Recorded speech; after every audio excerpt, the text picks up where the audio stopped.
Welcome to Enlightened Business Radio. It's about making money, contributing to the world, and creating more freedom, meaning, and love in your life.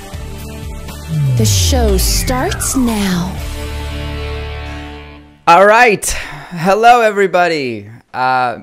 We think we're live.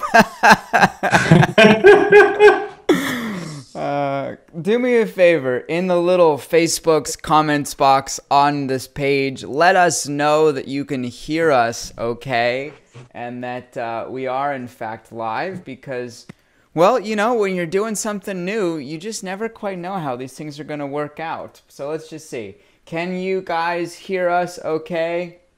I have a few Go Jeffries, and I love you guys.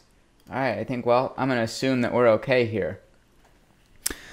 Beautiful. Well, welcome to Enlightened Business Radio. This has been a long time coming.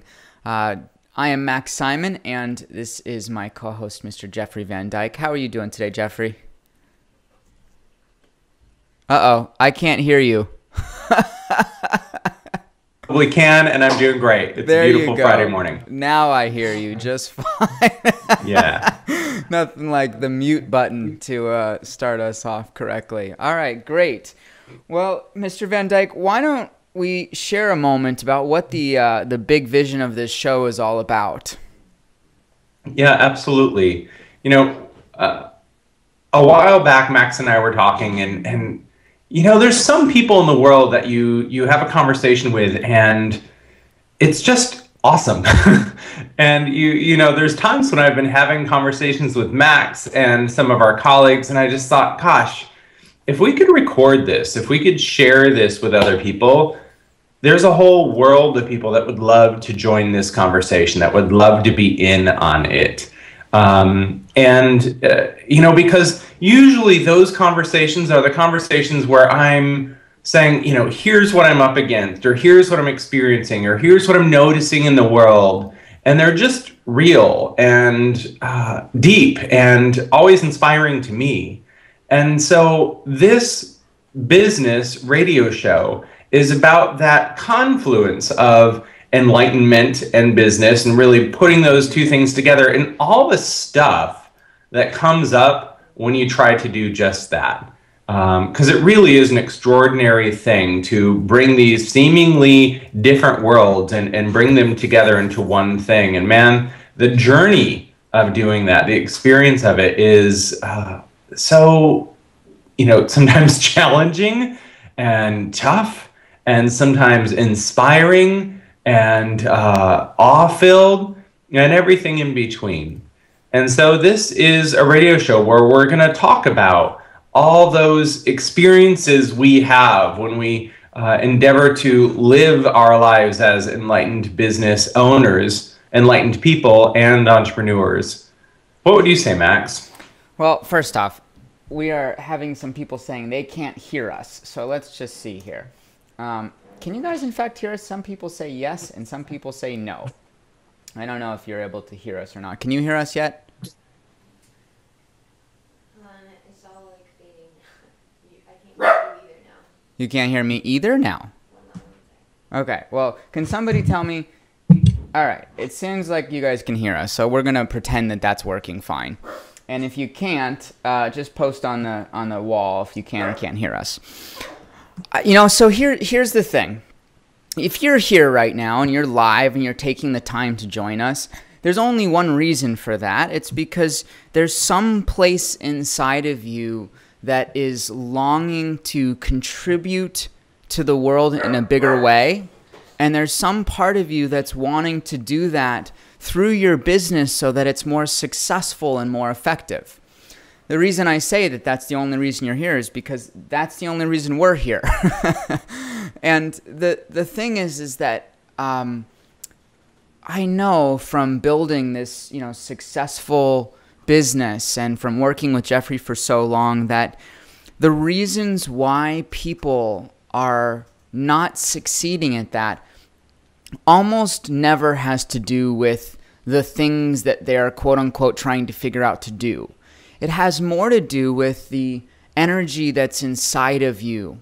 It has more to do with the the way that you are showing up to execute. It has more to do with your presence. It has more to do with the way that you're thinking about these things. And so if you go to create something new and simultaneously you're thinking it's not going to work, or if you go to sell somebody something and you're saying, I'm afraid that it won't get the results that they want, or if there's any part of you that's just holding back, what you're doing doesn't work. And yet, so much of the time, what we do is we start saying things like, well, then how do I market my business? Or how do I find the right words? And we talk about all these things that on one level are important, but on another level, it's the wrong questions.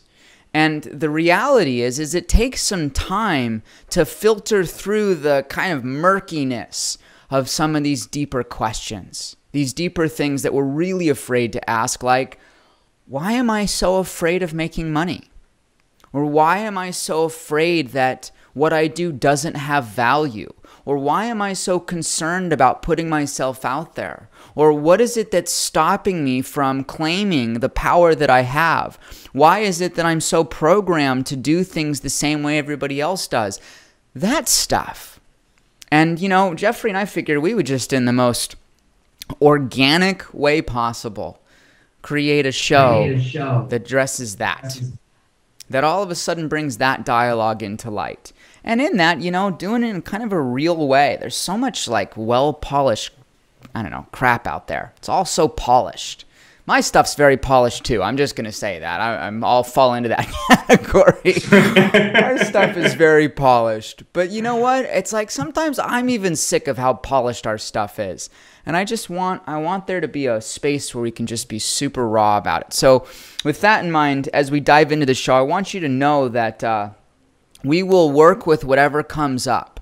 So if you're here right now and you want to ask a question, or you want to call something out, or you want to say something bold, go ahead and type it in that little box below. Like we're going to be scrolling through. If you see me turning here, it's just scroll and look through the comments and look through what you're saying. So this is a dialogue.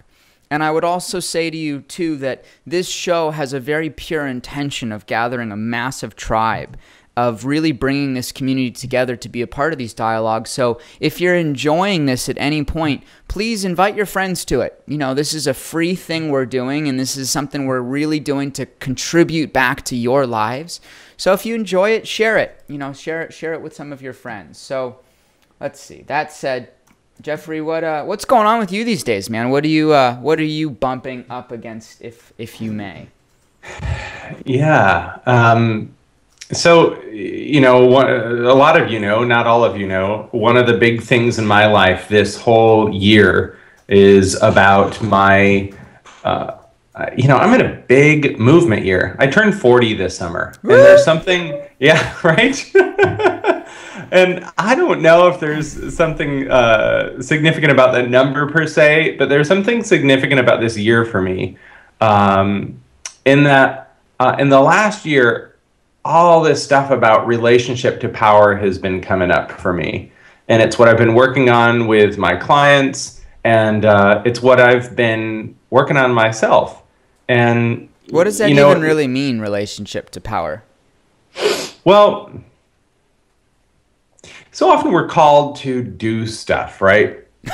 and I'm talking about like the big call to do stuff, like go in this direction, go west, young man, sort of thing. And for me, part of that has been a call to move from San Francisco, where I've been for 13 years, down to LA, which I'm going to be doing this fall.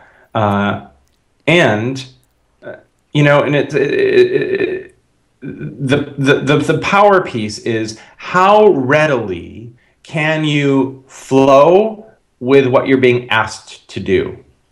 How readily can you just easily say yes without any break, without any hesitation, without any fear that you're going to go in the wrong direction or do it wrong, or that you can handle it, or that, you know, all the stuff that comes up in relationship to our calling, because our calling is always telling us to go someplace that we've never been before. on some level. I think right? it's interesting that you call it power, though. That's the way you're framing it, because I could see that perspective, but it's kind of like it's moving with what spirit or God or the universe is asking of us, and being willing to just say yes to it. And I don't know. It's funny. I don't know if people would declare that as power necessarily. Why do you call it power? There's a certain point that I feel like I'm in, and that I've been working with other people around, where the thing they're being asked to do is requiring them to step into a much larger expression of who they are. A much bigger, bolder, vibrant, visible, version of themselves. And it's that piece, that's the power conversation. It's about stepping into that. And I feel like, Max, for the first half of my life, on my spiritual journey, I feel like it's primarily been spent dealing with my crap. To put it in colloquial terms, really when I moved to San Francisco 13 years ago, I was not in a great place. I had horrendous self-esteem, and just, was really the affect of all the stuff I'd gone through in life. And San Francisco is a great place to do healing and growth and whatnot. There's a lot of amazing resources in the Bay Area. And fortunately for me, I availed myself of them. And so I feel like, the first 40 years in some ways was about learning from challenges, which is super valid, and we all do it. But I feel like where I'm stepping into, in the big unknown, is learning from, what my spiritual guidance always says, learning from glory, learning from how good things can be, learning how big I can be. And that's a whole new perspective on how to live life and how to approach, where I'm going and what I'm learning. And so the power piece is also if we're talking about this divine piece, it's how much can I embody the bigness or boldness or expansiveness of the divine? Yeah, I think, we were talking about this last night too, that people tend to be in two camps. It's there's one camp, which is the, man, I'm just really confronted by my life. I'm really dealing with the stuff in my life. And that's kind of problem solving mode. How do I make more money because I'm almost broke? Or how do I, fix this relationship because it's tormenting me, or that kind of thing, where it's about fixing. And there's one, and that's a very, we all go through those phases, and we'll always go through those phases. Stuff's always going to break, and we're always going to have to deal with it, at least I'd say that's my perspective, that there's always something to kind of work with, right? Wouldn't you? I mean, that's an interesting dialogue too, whether or not we are going to ever presently dealing with things that are broken. Well, I think so. But I think the perspective on it changes over time. This would be something I'd be curious to hear what the tribe thinks here. Do you feel like dealing with problems is a reality that will always be part of our existence or not? I'd love to hear your thoughts on that in the comments below. But anyways, to finish that sentence too, so there's one side of dealing with your stuff not working, and then there's the other side, which is how big can you be? I don't know, how great can you be? How much can you let in, And it's a funny thing, because it's boldness and humility both amplified. And that's something that I don't have a lot of models for that I know of. At least not personal people that I actually know myself. Well, it's because, it's you look at most of the people that are in power, and even It's tricky, you know, it's true. When you said that, not a lot of models, like most of the people that you look quote unquote up to, they kind of are beating their chest.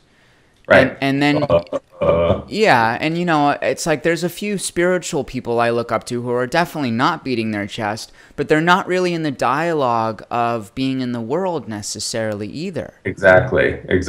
You know? Yeah. It's like my favorite spiritual teacher that I go on retreat with a few times a year, which I'm hoping to bring you to. Did you get in yet or no?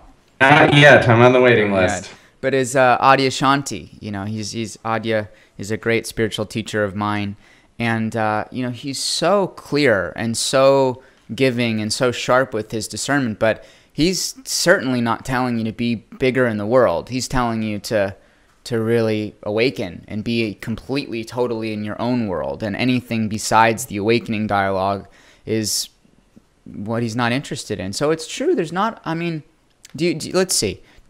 Do you have any good models that are great at being in the world?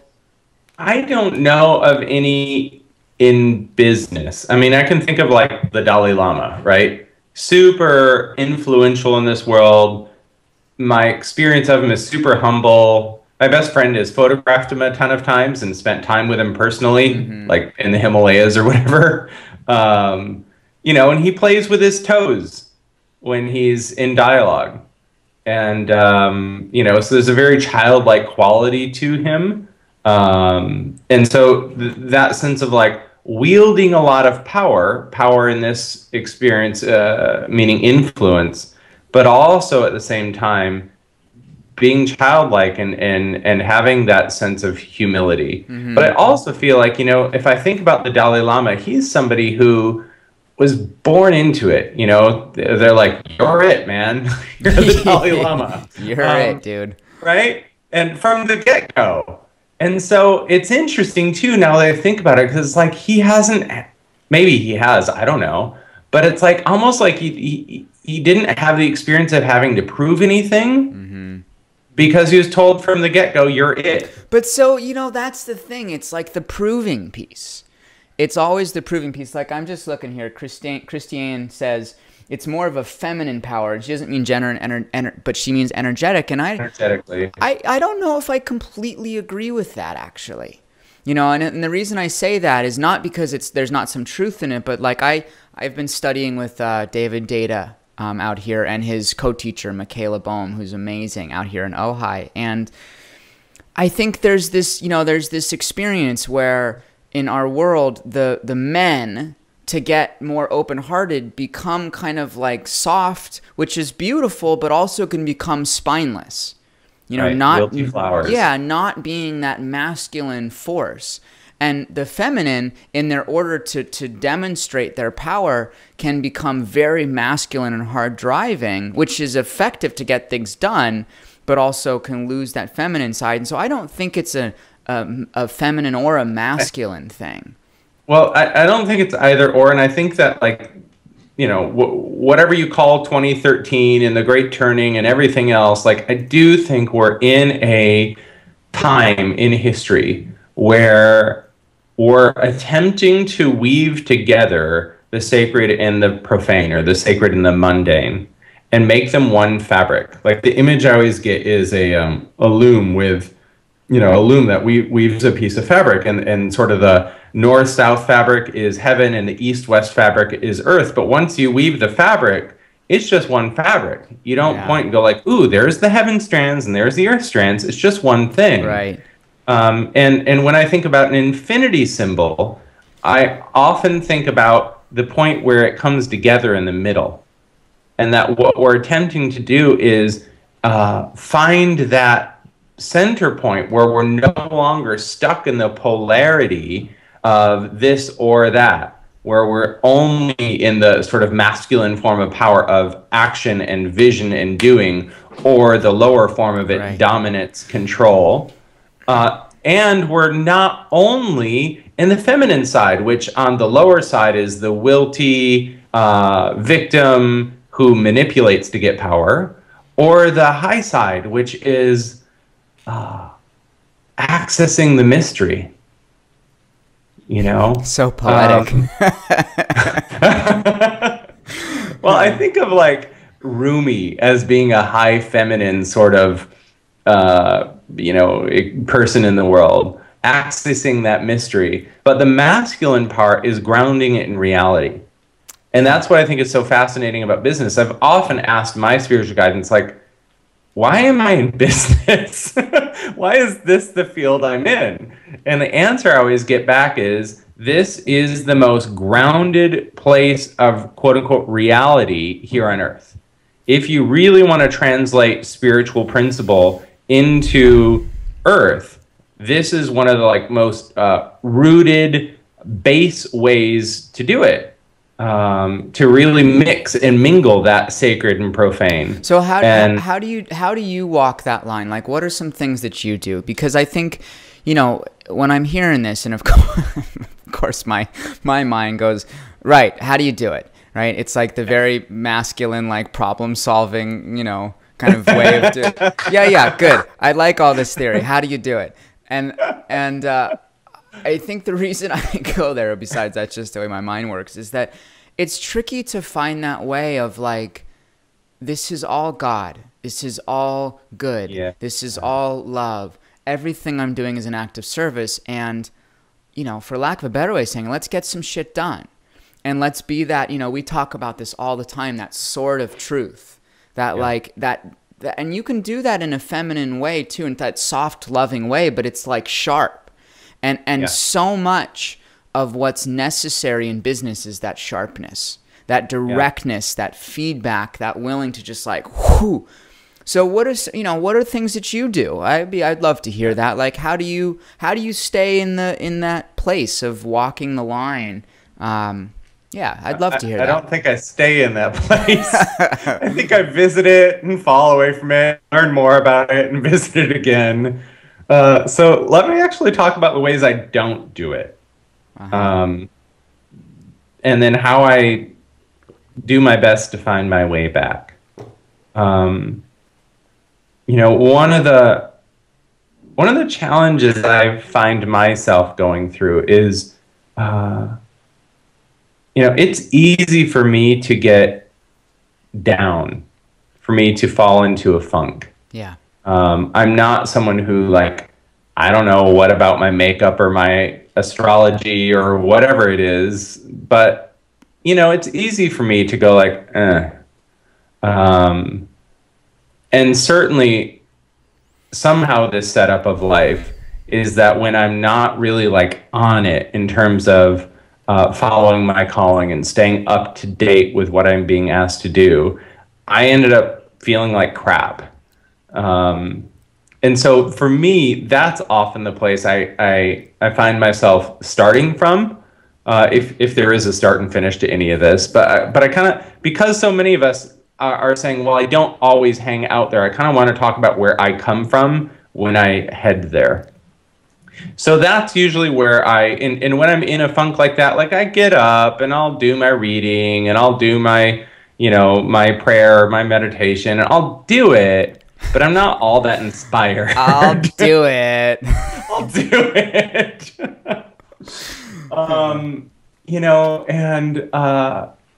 There's always a surrender for me, a break in the dam where because what happens when I'm in that place is my natural default is I try to push through to get back to that open, available space. Yeah, absolutely. And it never freaking works. And so what I end up having to do is to really have an authentic, real conversation with myself / God, and like, okay, I'm ready, I'm willing. And, I was talking to a friend of mine last night, and I've never seen anyone make a change unless they make the decision to change. Right? There's a lot of, I want to change. Here's all the things I'm lining up to change. Here's the things I'm learning about so that I can change.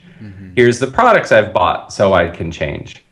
And a big teacher for me around this is actually my mother, who's always, you know, has had a struggle with weight and food and whatnot. And man, when I was a kid, I would get so frustrated when I would see her snack. And I'd really want to control her eating. You know, and at one point, it just kind of hit me for some reason, like, for as many years as I've tried to control her eating, it hasn't impacted the outcome of what she eats and when she eats. And all it's done is make me pissed off at her and angry at her and harbor resentment towards her. So, you know, at some point I just gave up trying to control her food and her eating. And there is a point, I know, when my little brother just had a heart-to-heart with her and said, you know, I love you, and I expect to have grandkids, and I want them to know you. You know, my sister has kids, and they know you, and when I have kids, I want them to know you too. And something in that conversation, I think because of the honesty of it, shifted something in her. And you know, for the first time in my life, she really actively did something about her food and her weight and exercise and whatnot. So if I come back to myself, there is that sort of honest conversation I have to have with myself. Yeah. And when I do that, I get to this space of quiet where there's not a lot of drama about where I'm at or what I've experienced or anything else. And it's from that place that I move back out into the world and I go like, okay, what is there to do? And it's a very quiet, grounded action that begins. Right. And I'm very efficient in that place. Yeah. You I know? mean, what it requires, which is the place where we all struggle, though, is that pausing to look really intimately. You know, it's like one of the things that I've noticed about my own life over the years is that because I'm such a good doer, you know, it's very easy for me to just keep pushing and keep going, but then you never pause. And part of the reason why is because you want to avoid that discomfort of looking so intimately at yourself and seeing where you are choosing to continue to do what you've been doing before, which is ultimately, if there's something that's hitting you in the face, what's causing the problem in the first place. And on some level, like if I'm going to blow this up and make it, well, that's what I do. You know, this is part of that, like, how much of being God or being the divine can I accept? And here's why I say that. That moment when we actually look at ourselves and have that honest conversation is when we give up our option of playing the victim card. Of saying that there is some out there force that's making me this way or whatnot, where we give up blaming anyone else or blaming, you know, we're in Mercury retrograde, so that's why, or, you know, like anything we can get our hands on to blame. it's true. We give up that option in that moment and say, oh no, I am the creator here. And I think one of the reasons why that's so difficult is because, you know, inherently everybody feels like they're working so hard right now. You know, it's like, I'm doing so much. There's so much going on. I can't let anything else get in the way of my reality. But, you know, something I remember when actually I was with Adya, and one of the things he said when he was lecturing is he says, at some point you have to realize that the things that you are most afraid of are almost always already happening. You know, like what, you know, I'm so afraid of not being successful, and that way I'm pushing so hard, not realizing that I'm already not successful because of what I'm doing. Or I'm so afraid of being unloved that I'm going to stay closed down, realizing that that experience is literally not letting love in. And that experience of recognizing that what we are most afraid of, what we are most trying to run away from, is almost always the exact experience we're already having. Yeah. You know, and it's like that brings you to your knees. You know, it brings you to that place of like, gosh, I really have to decide. I have to make that decision. And it's so interesting, like, you know, in the marketing, in the business world, that making a decision is so, it's like so manipulated, you know? And I say that because it's not that telling people to make a decision is the wrong thing to tell people.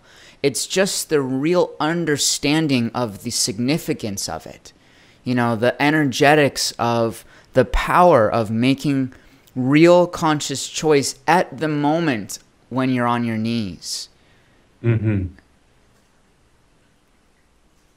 You know, I can remember. It's funny. I just had this flash of insight when I was at a seminar years ago. This was probably 5 or 6 years ago, and it was one of my first businesses that I had lost every dollar I had. I had $80,000, and I lost every penny of it, and was just struggling and just burnt. And I remember sitting in that audience and watching one of these guys get up there who was at least claiming to make all this money and do all these great things. And I just remember feeling like, this guy is so, like, fake. Like, it's so fake. And yet he's still doing things that are helping him be successful. Mm-hmm. And that there was a part of me that was resisting doing what makes me successful. You know, it was like, here I am. What do you mean by that? Well, yeah, here I am trying to live so authentically and so consciously. And yet there are things I know that I can or should or whatever you want to say it could be doing that would actually make me successful, and I'm not doing them. Mm-hmm. And that I'm consciously avoiding them. Like, you know, like having enrollment dialogues, because I know that if I get into that dialogue, at a certain point, I'm going to get people to say yes to something. But I was trying to do everything else but that, right? But that's like that knowing of like, this is what I need to do. And here's this guy in my, and it's a total judgment, you know, he's doing fine. He is who he is. But like, here's this joker making all this money just because he's decided to do the things that I'm not willing to do. And I remember in that moment, just like, it was like so painful though. Because it was like I was like reverberating with like disgust for myself almost. Of like, I'm no longer going to decide to do the things that are just wasting my energy. Like, I'm just going to make that decision to step by step through what's most important now. And that was the turning point for me. That moment, I remember that moment because I also remember declaring, and boy, I've gone through my journey with this, but I remember declaring, I'm also going to be the person that doesn't get up there and be the joker. Like, I'm not gonna get up there and be the guy that's just saying things because they work, but I'm going to be the guy that's saying what's true and being effective. And I certainly have gone through many waves with that, where sometimes I've fallen off the horse and, you know, been the joker many times. But that moment, you know, that was my decision. I think that's so important. And I don't know how many people on the sort of consciousness path have made that decision. You know, and it's like, it's so easy to look at the quote unquote jokers and just like go into judgment game. Like, ew, you're gross. I don't want to be like you. Right? I don't want that. Right. You know, and so because of that, I will not have any success. Because because we're like, it's like mixing and mingling, actually doing things that you can do to be successful with being a joker. Right. Do you remember, because I'm just wondering if this is true for you too, like, do you remember when you realized that so much of your success has to do with like the energy that you bring to things? Do you have that like moment of recognition, or where you realize like it's not about always saying the right things, but it's more about how you're showing up? You know, honestly, it's kind of been this year. And I can't point to one experience alone.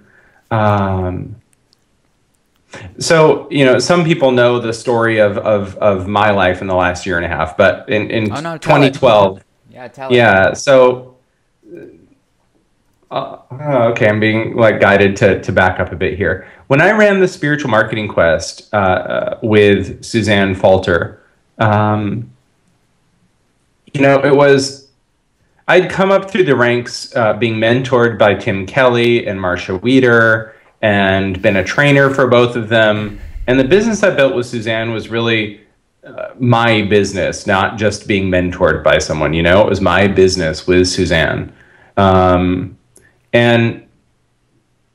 And a couple of things happened. One is like, that like, oh, I have arrived. You know, I have a business and it works and we're offering value and people like it and they're showing up and yada, yada, yada, yada. And at the same time had this funny sense of like, I still had an experience of why does it matter? Why does it matter, or why do you matter? Why does it matter to have a successful business or right? So because not an external thing, a kind of an internal, like why am I doing this kind of thing? Yeah. And it was really coming from the place of like feeling like my heart couldn't feel the goodness.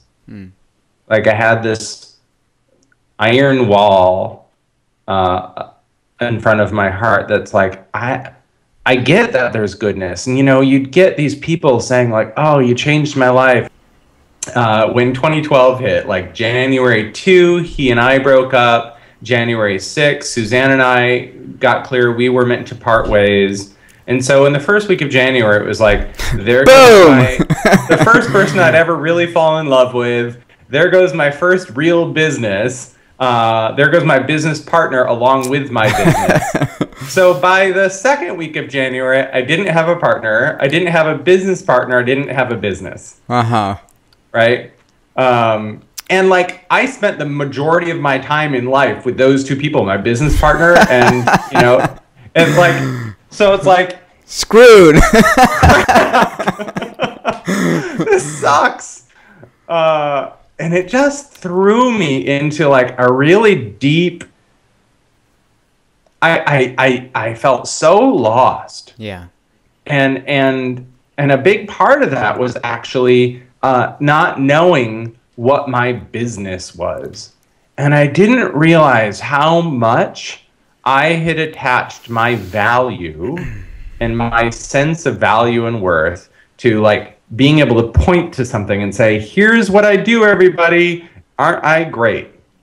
You know, when that got taken away, if you will, or dissolved, it was like, I don't really know who I am anymore. Right. And the great value of that was that it sent me on an inquiry. A friend of mine earlier in that year said to me in a very offhanded way, like, Jeffrey, you just need to find what your beauty is and be an ambassador of that. And I was like, wait, what? Because I was like, I don't know what my beauty is. Right.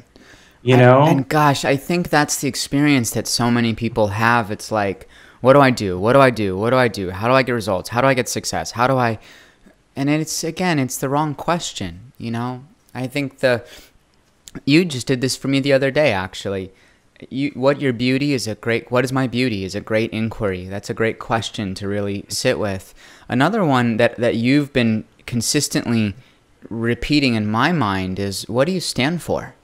Yeah. You know, really just what is it you stand for? And yeah. I don't know, it's been a long time since I've even brought this up, but you know, when my dad went through this terrible brain tumor process, and it almost totally killed this company too. I mean, there was probably 3 months where I just was unfunctional almost. And, you know, at the time, we didn't have a business set up that would allow me not to be unfunctional. And it came dangerously close to crashing down. Just we were out of money and we were out of ideas, and it was very close to ending. And yeah. I remember when my dad finally passed, and Mandy and I finally took some time to like stop and look at what was going on. I remember my first inquiry was really like, what is it that I'm feeling really meant to do here? And can I do that from the purest place? And I recognized in that moment, actually, that so much of my previous business career, even though it looked and sounded like I was always so generous of heart and spirit, and even though it looked like it was contributing to people, and even though it was, I mean, it's people were getting tremendous value. Yeah. I wasn't feeling it. And that's the thing that was bringing up for me in that story of like, you can do all the right things, but still not feel like you're doing the right things. And that's not a shift of what do I do? For me, that was a shift of how much pure or clearer or more sincere of a heart can I bring to this, and how much can I stand for more of what I believe in? And that's really what caused Big Vision Business to take on kind of a more holistic turn. Like at that time we were teaching marketing and strategy, and it was like exclusively focused on that. Right. And now what it's become is there's strategy. There's a lot of strategy involved and tactics and all that, but it's completely merged with the context of everything else we do. And that was... yeah, that's the thing. You just said it. It's merged with the context. Like that is the context. The context is this sense of consciousness or spirituality or what have you. And within that context, then we look at, great, how do we do strategy? What's our business? How do we be effective in the world? All of that sort of stuff, So I want to check in with the tribe here for a moment. One thing, our first show, we're hoping the technology is working smoothly and that you can hear us all right. And thank you for being here today. We would love to know if there's anything you'd like to ask us or any questions you have about anything we've talked about today, or maybe something in yourself as well. Go ahead and post it as a comment right now. I'll refresh the page in a moment. If you can believe it, we're already 45 minutes in, so we've only got about 15 minutes left in the show today. But certainly, if there's anything we can spend a little time talking to you about, we would love to do that. Yeah. Max, while we're waiting for some of those comments to come in, I want to circle back to the question you initially asked, because I was like, wait, what was that question? It's really been this year that I've been able to, for the first time, really hear people. Because you asked, like, when did you really get it was more about how you show up or the vibration you're in or the consciousness you bring to something than the thing you do. And it's really been this year where I've gotten... in sort of like, it almost brings tears to my eyes, but the most humble way, it's not the cool things I share with the world. I love models, right? I love thinking up neat, cool models for the world and consciousness and whatnot. And it's like, it just dawned on me, like, no, really what people want, they just want you, right? And not because of me, Jeffrey, the personality, but because I'm a willing vessel for this divine energy or whatever to flow out into the world. And it's like, it's just really this year that it started to really hit me, like, it's really just about me showing up. And it's really less about what vehicle I use for that or anything else. And the more because it feels, if from an old paradigm consciousness, it's like, that's super egotistical, right? It's just about you. But if you are a effective messenger or effective conduit for a larger energy to flow through, it's not egotistical. It's not egotistical to put the divine at the front of the stage or at the top of the list. And that's been a big lesson that I'm in the midst of learning, is to go like, it's not egotistical to be really large in the world if what you're putting forth in the world is the divine energy, is God, is whatever you call that thing, but that you're a vehicle for that to flow through. Mm-hmm. And, you know, I've always known on some level that marketing is more a game of sending waves of energy out into the world, and less about the perfect words, but more about when I'm in the right state of mind, in the right consciousness, that the words that are carrier for the most effective, powerful energy end up flowing through, and those are the ones that impact people. Right. So... Well, so we have a few questions that are, as always, more tactical in nature through the Survey Monkey side of things, or the questions. And,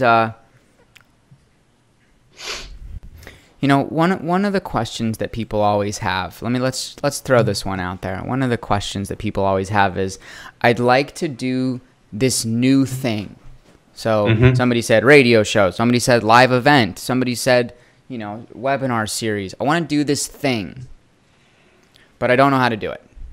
Yeah. And so then they're asking the question, how do I do it? Right. What do you think about that? What do you think about that question? How do I do it? I think it's a fine question at some point. Usually people ask it too soon. Right. And what I mean by that is, I think the first question is, why do I want to do it? And when we're really clear about what the why is, and we're in a state where it feels inspired, it feels interesting, it feels like we're really in a place to give and to receive value back for our giving. That's probably another topic for another show. You know, then you move out into the world and you figure it out. And the how isn't a real big issue. You figure it out. Yeah. You know, you hire people, or you do research, or you do whatever, and it's not a big thing. It's not like, oh my gosh, I need to figure this out. Right. I don't know. What do you think about it? I always remember being, you know, and this was my it was a rebellion back when I was young. It served You me, rebel? Well, never. It served me well as an entrepreneur, but I always remember, like, screw you, don't tell me what to do. I'm going to figure it out on my own.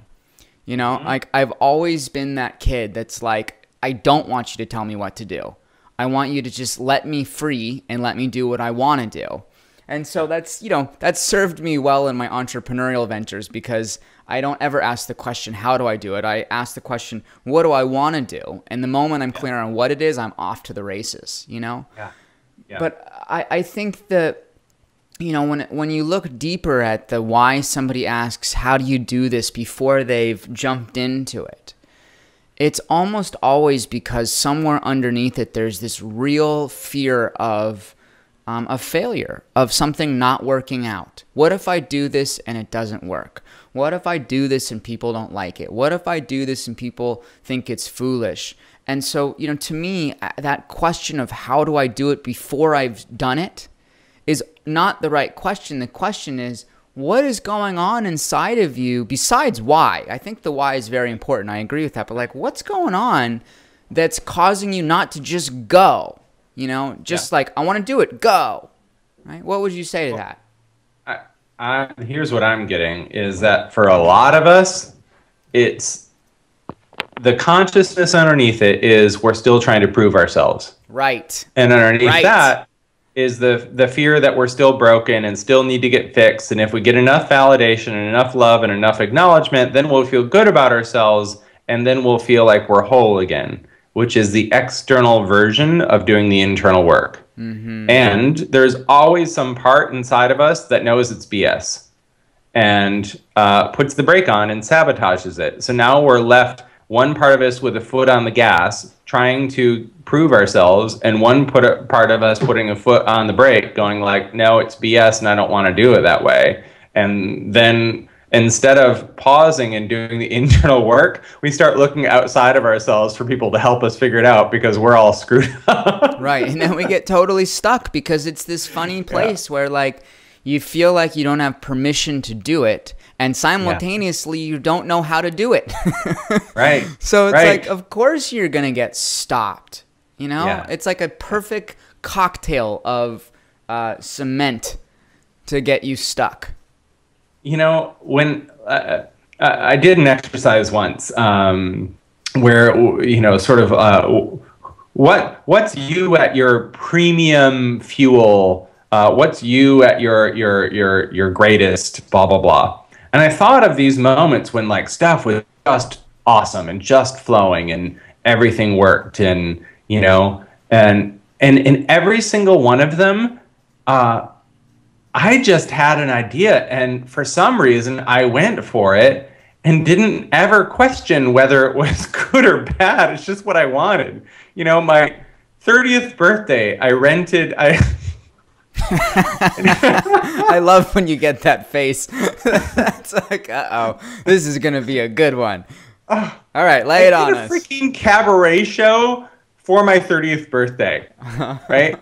It was like, I like singing. I want to do a show, and it's my birthday, so I'm gonna do it. That's like the epitome. So it's my birthday, I rented the top of I rented this bar at the top of the Marriott downtown San Francisco. It looks over the whole city. It's gorgeous, right? It has a grand piano in it and whatnot. And I don't know where I got the cojones or whatever to think like, oh yeah, I'll just rent out that whole bar and make it my birthday lounge.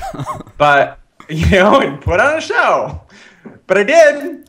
And, you know, and it was a blast. And my sister flew out, and friends of mine from other parts of the country flew out, and we just had a great time. And I look back at it, and I'm like, where did I get off thinking I could do that? But it's really just that I didn't think that I couldn't.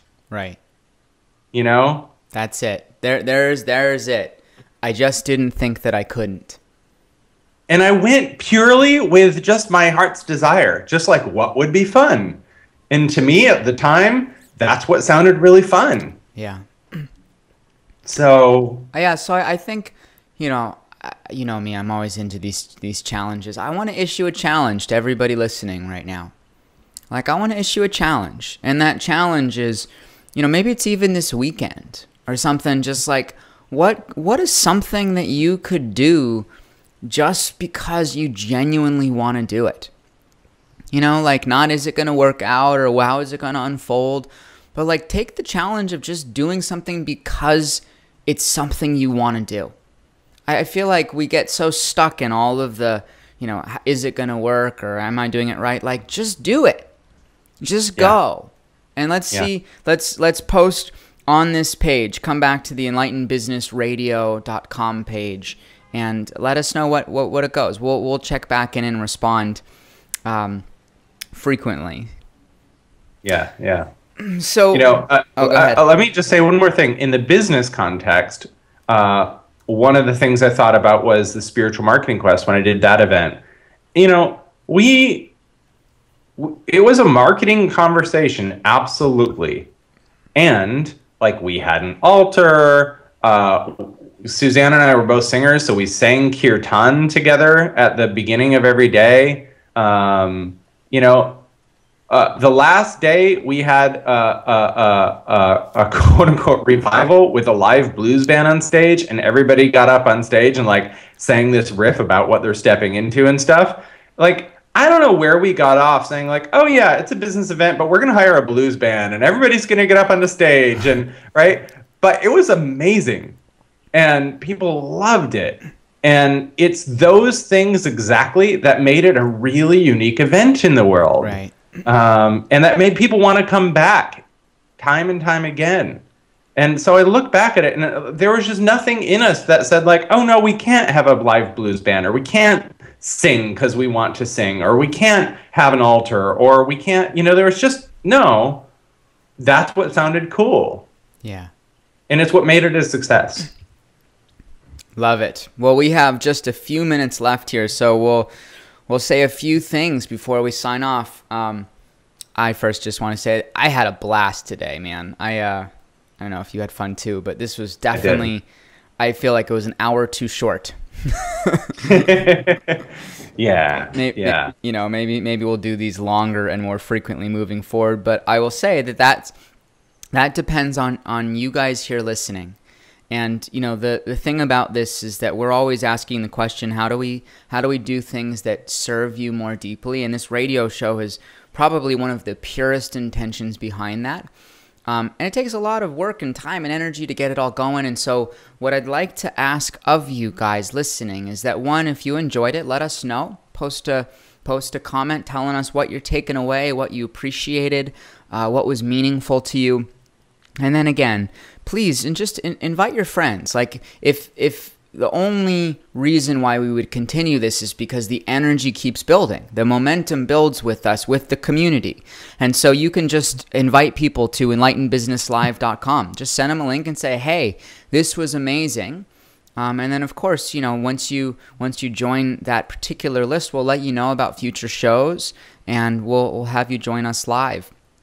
And I guess let me also go ahead. add that in future shows, sometimes it will be Max and I, but we'll also be having some very cool guests. And I'm looking forward to that as well. And I think that will continue the feeling of like, oh, it's an hour too short.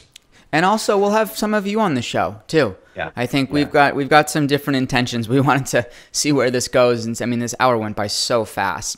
But see where it goes, and we'll keep going. And the last thing I'll say, of course, I couldn't help but have a small mini pitch in here. I mean, come on, that's my favorite thing in the world, is to invite you guys to Enlightened Business Live. Jeffrey and I will be sharing the stage for 3.5 days, and it will be one of those events that will be one of the most memorable experiences of your life in terms of activating your contribution. So at the moment, tickets are only about $500, and you can go to enlightenedbusinesslive.com.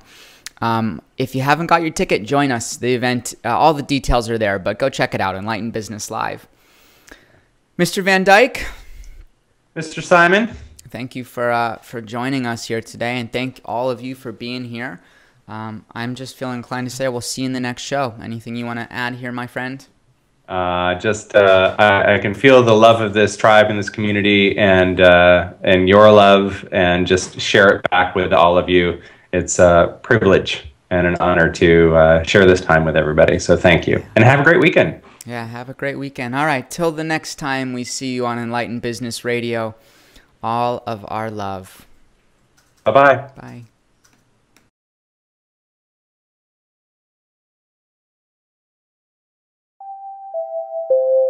Subscribe.